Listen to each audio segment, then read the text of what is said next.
Welcome to the best 5-minute wine podcast with Forrest Kelly. Did you know when olive oil met wine at a party, they discovered they both make everything taste better? And we know how wine loves olive oil, always bringing out its best qualities.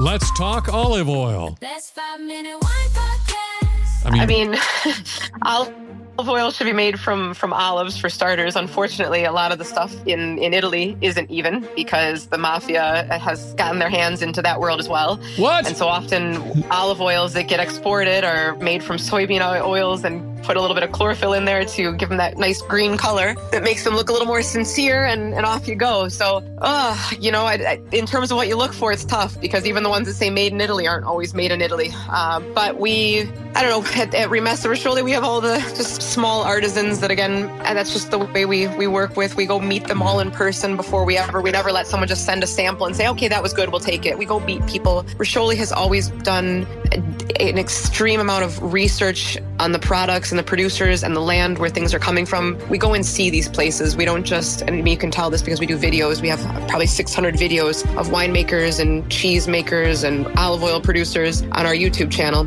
It's a labor of love, but it's a lot of work, but it's the only way to really understand exactly what you're getting. So unfortunately, if you're just in the average consumer, there's not a specific thing I could tell you to look for. Well, yes, yeah. So you're putting the pressure on these people to produce and actually say what they are. So when you're fact checking, as you will, but I've never interviewed a winery or anything to do with wine that had a tasting of extra virgin olive oil. There's different tastings, obviously. It's not the same taste for every olive oil, right? Oh gosh, no, that's for sure. There's something like 600 different olive cultivars from north to south, and they vary. Usually the ones that come from the north are going to be a little bit on the lighter side. The Tajasca olive is a little bit lighter that you find from Liguria. Then you get into, Lazio, Tuscan. I don't really love the Tuscan olive oils personally as much as I do some of the Lazio ones. There's Canino that I really enjoy. Those are maybe a little bit more on the kind of middle bitterness, middle spiciness. And then you get down to Puglia and Sicily, and you can start to end up having some pretty spicy, powerful, rich olive oils that maybe you wouldn't use on a salad, but you'd use more for grilling and cooking, and they just bring out the maximum flavor in everything you're cooking. The good stuff should almost make you cough, and that's kind of scary for some people because they say, why would I want to cough if it's good? But that's when it's got all the polyphenols and all of the good juju in there that makes it healthy for you. So I see where we can shop. So everything that everybody experiences kind of there, they kind of, if they want to take it home, they can go into like a grocery store? We basically, more or less anything you taste, you can almost bring home with you. Everything's more or less available for takeaway. For shipping, we can ship wines and foods as well. There are some restrictions based on the countries of what can be shipped in terms of that, but we have online websites, so shop.rimessaroscioli.com. We also have shop.roscioliwineclub.com, and a lot of our products are now going to be even based in New York, so that wines don't have to ship from Italy. They'll also ship from New York for the U.S. customers, and that'll allow them to receive the wines in a matter of 2-3 days, or depending on where in the country, up to a week maybe, depending on where they are, instead of 3 to 4 weeks, which is the traditional shipping time for internationally for wine. Because Rimessa Roscioli does everything top-notch, can't wait to hear about the wine club. Tell me about that.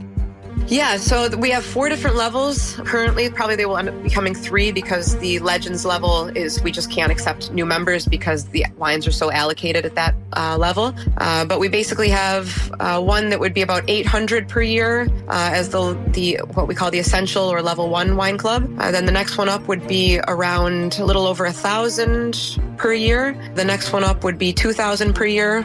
And they're going to be 24 wines. All of them are going to include 24 wines. Based on the price point, you'll get different levels of wines. Like, for example, a Rosso di Montalcino would go in the level 1, where a Brunello di Montalcino would probably go in the level 2, and more of one that's maybe a vintage or slightly older Brunello could go in the collector's level, the level 3. But you're going to get wines from all over Italy, from, generally speaking, like I said, really small producers. We try to mix up the varietals. We almost always include a Barolo in the level 2 and a Brunello. We want to give a nice array of wines so that people are introduced to things that they're not familiar with. And all the wines in general we want to be that are not accessible in the U.S. in the box, they're getting not only the wine, obviously, but you mentioned the QR code, the story behind it. The wine club is really meant to be a complete experience with wine. It's not just to be, where you get your 12 bottles of wine, you open it up, you maybe have a brochure that you flip through it, throw it in the garbage, which is what most people, I was part of wine clubs, so I know how people use them. We wanted to really bring you as close as you could be to actually being on the vineyards with us, because for us, that's where the magic happens, is walking on these vineyards with the producers, listening to them tell their story, what they're passionate about, where their family maybe came from, what got them into wine. We want you to hear it from their side of the story and to really immerse yourself in the experience and not just have it be about consuming wine. We want people to drink with care is kind of the phrase we use, which is understanding, because people also appreciate what they're drinking so much more when they know the story behind it. The best 5-minute wine podcast. Don't forget my favorite part. Please like and follow. Oh.